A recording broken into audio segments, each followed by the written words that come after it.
This weekend, I went and saw Marvel Studios' latest entry, The Marvels. There has been so many different things said about this film online, and in this video, I'm going to give my brutally honest review of everything that I noticed and just my general thoughts about the movie as a whole. We also have to remember Loki Season 2's finale released on the same night as the opening night for The Marvels, so I'm gonna kind of compare the two, but I'm not gonna let one affect the other. This will also be sort of kind of a breakdown of everything that does happen, kind of explaining the plot points and all the characters, so spoiler warning if you haven't seen it. And we're definitely going to be talking about the post-credit scene. With that out of the way, guys, if you could hit that subscribe button and join us on the road to 1,000 subs, it would mean so much to me. Let's talk about The Marvels.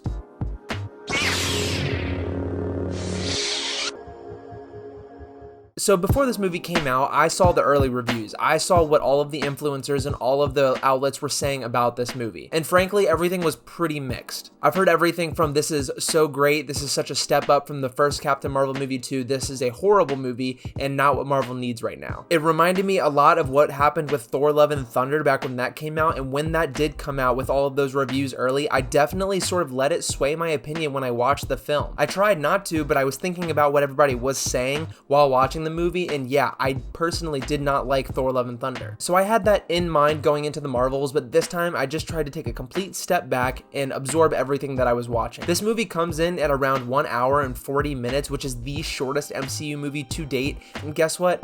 I'm fine with that. Not every single movie needs to be 2.5 hours long, and this movie is a team-up sort of middle piece for our newest characters in the MCU, with Captain Marvel sort of leading them, being the legacy character. We get Kamala Khan from the Marvels, which I personally loved the Miss Marvel TV show, and I think she was probably the best part of this film. We also have Tiana Harris playing Monica Rambeau from WandaVision, and I love seeing her character as well. Lastly, one of the main titular characters, Captain Marvel, Carol Danvers, Brie Larson, comes back here even better than before, and well, let's just get right into all of this. First, we're going to talk about plot. The plot of this movie is Captain Marvel, Miss Marvel, and Monica Rambeau have all of their powers intertwined. All of their powers are light-based, so Monica can sort of phase in and out like Vision, Captain Marvel can sort of use the power of light, and Kamala Khan can harden and manifest the light into physical objects. Like I said, Miss Marvel, Kamala Khan, is the greatest part of this movie, and she is such a welcomed addition to the MCU, and if you haven't watched the Miss Marvel show, go watch it. It's definitely the most traditional TV show that we have with all of the Marvel shows, and I highly recommend it. So all of their powers are intertwined, and the main villain of this movie is the Kree, more importantly, Dar-Benn. She is a character who is now leading the Kree people after the events of Captain Marvel #1. After Captain Marvel 1, Carol went back to the homeworld of the Kree and destroyed the Supreme Intelligence. Now, while what she wanted to do was a good thing, it had terrible consequences. The Kree homeworld essentially became inhabitable. All of the resources were gone. The sun was dying. The water was gone. The air was barely breathable. So we have this character, Dar-Benn, who is seeking revenge on all of these other people who have wronged her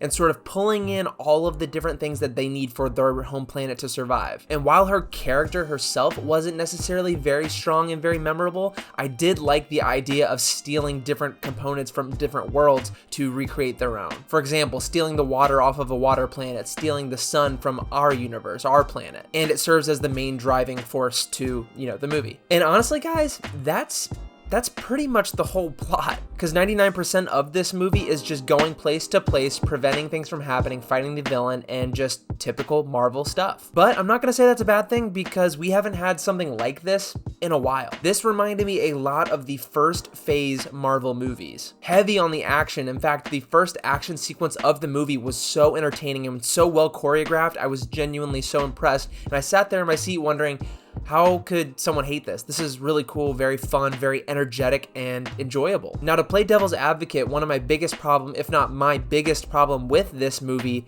is the editing. There are scenes in this movie where you transition from one character to another and it seems like 10 years has passed. Now, I'm being dramatic here, but it feels like there are huge chunks of this movie just missing. And with it being only an hour-and-a-half movie, I feel like they could have put a little bit more stuff in it. For example, in this movie, there are many points where our character is on a certain planet doing one thing, and then it cuts to them on a different planet, like 5 minutes, 10 minutes later, and they should have just had something in the middle to connect those things. The continuity editing wasn't as present as I would like it to be. But with that being said, the fast-pacedness of this movie keeps you enthralled, keeps you enjoying the experience watching this. And to add to that, this movie is hilarious. I love Kamala Khan's family. They are such a great comedic relief and sort of heartwarming plot device in this movie. And again, I do think Kamala is the coolest, best part of this movie. Now, speaking of Kamala, she loves Captain Marvel. Of course, from the comics, we know she's a huge Captain Marvel fan, but when we actually get to see Captain Marvel, we actually get to see Carol in this movie, she is depressed. Kamala and many other fans treat her as this grand persona, but in reality, Carol has made mistakes. And Brie Larson did a great job of adding a lot of personality into this character, into this movie, because, well, she's supposed to be this massive, powerful leader for the Avengers, and we haven't really just had enough time with her yet. This movie gave us some of that. Would I have liked more of that? Of course, absolutely, but the moments we did get in this movie with Carol really developed her personality for me. And leading off of that, one of the other big plot points in this movie is the relationship between Monica and Carol. Monica kind of resents Carol for leaving her alone for so many years after her mom got cancer, after her mom died. She said she would be right back, but Carol had other things to do and other people to protect. She can't be at multiple places at once, and this is hard for Monica to sort of grasp, and it's very awkward between them at the beginning. One other character that I do have to talk about is Nick Fury. And man, I feel bad because Nick Fury has been one of those characters who has just fallen from grace. It was always so intimidating seeing Nick Fury and Iron Man in the first couple of Avengers movies, even when he pops up at the end of Endgame. But after Endgame, we get Secret Invasion. We all know how that went. And in this movie, they pretty much act like Secret Invasion didn't happen. Gaia is not there. There are Skrulls. They're acting all fine. Nick Fury is very happy and sort of joking in this movie all of the time. It definitely felt extremely weird. I don't know if anyone else feels this way. If you felt that way, please let me know in the comments. But Nick Fury just felt off to me. But not off in the sense that it was a bad performance, because I think he fulfilled the character that he was supposed to play perfectly. But it feels like Nick Fury is kind of getting the Hulk treatment. They're turning into a character that we don't really want to see, and we want more of what we used to have. I don't know if that makes any sense, but that's how I feel. I know I said it already, but the action sequences in this movie are quick, but they are fantastic, and the music score was great. And now I can talk about the music because there's one scene in this movie that just made me scratch my head. So there's a planet called Aladdin, and on this planet, Dar-Benn is going to steal the water from it. She needs that resource for her planet, so she goes and tries to steal it. And I should mention that Dar-Benn is using the other bangle from Miss Marvel, from Kamala Khan, that she's been looking for to open portals into different worlds. That's how she's able to grab a resource from a planet and pull it into their planet. And they use the sort of hex-shaped travel that we've seen in the Guardians of the Galaxy movies, again pointing to the fact that hexagons are very important in what our universe seems to be made of in the Marvel universe, connecting off of WandaVision, which they do sort of mention with Monica a couple times throughout the movie. But I got sidetracked. Let me go back to this water planet scene that just made me scratch my head. So on this planet, they need to protect them because Dar-Benn's coming to steal the water, but guess what? All of the people on this planet only speak in song. Carol is apparently married to this prince on this singing planet, and then it turns into a complete musical for like 3 minutes, and I was just very confused as to why this was added. It was fun, sure, but it took me out of the movie for sure and made me feel like I was watching a Disney movie. I mean, this is a Disney movie, but an actual Disney movie. There's actually a point in this scene where Carol gets a Disney princess dress, and that's great. That's fun. Like, I enjoy that kind of thing.